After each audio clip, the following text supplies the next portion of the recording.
All right, everybody, we have to talk about Jerome Powell. He just caused the markets to go absolutely insane. We had a massive pump, and then we had a historic massive dump. So we have to talk about everything going on right now. That way you guys understand where the market is going right now, because everything is starting to change and get a little bit more bearish here. Now, today he is keeping rates exactly where they are. He is not making them go higher, and he's not going to be cutting them. He was very, very dovish during his speech and during his questioning. And you know what made him so dovish? Why did people feel like he was so dovish? It's because every time he was asked about raising rates, he said, no, no, no, we're not doing it, we're not doing it. It's going to take some huge amount of data to say no, no, no, no, no. And so that whole time, everybody was saying, okay, well, at least we know there's most likely not going to be a rate hike this year. That's good news. He was talking about, oh, I think we're probably still going to have rate cuts this year.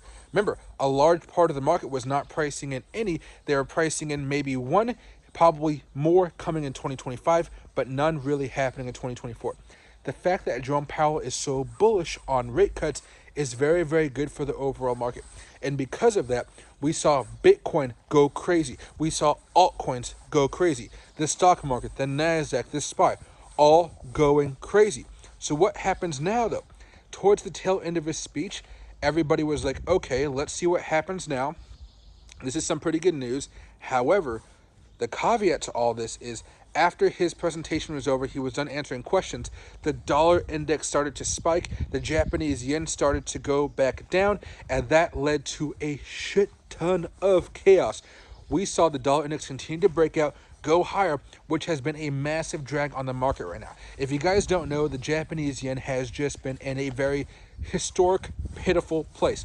It is at 30-year lows against the dollar, and if that thing continues to go down, that means that Bitcoin will most likely go down as well.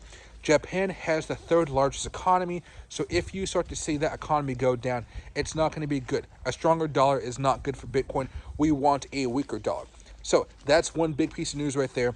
If you guys are looking for opportunities to buy up Bitcoin, you guys are waiting for the Bank of Japan to start to prop up their currency, that will be a massive boost for Bitcoin. It can get us back up into the mid $60,000 range, 65, 66,000, in just maybe about a week or two. So keep that under, make sure you guys understand that. Loki's digging right now, having a good time.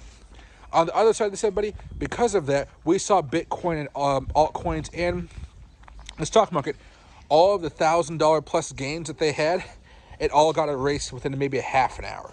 So please make sure you guys are aware of the volatility coming out here. We had some good news today as far as Jerome Powell.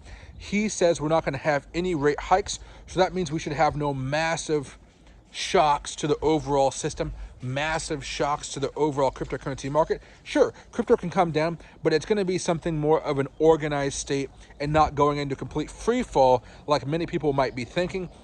And that free fall could happen. It could happen if he decides to raise rates. And that's why on May 15th, May 16th, we are going to have a lot of news coming out as far as PPI and CPI. If inflation's hot, people are going to panic. If it's not, same thing as before, people are going to be loving and hoping for some good moves. And of course, I got a jet flying over me, so it's really, really loud. So I'll say peace out, subscribe if you guys haven't already, and thanks so much for watching.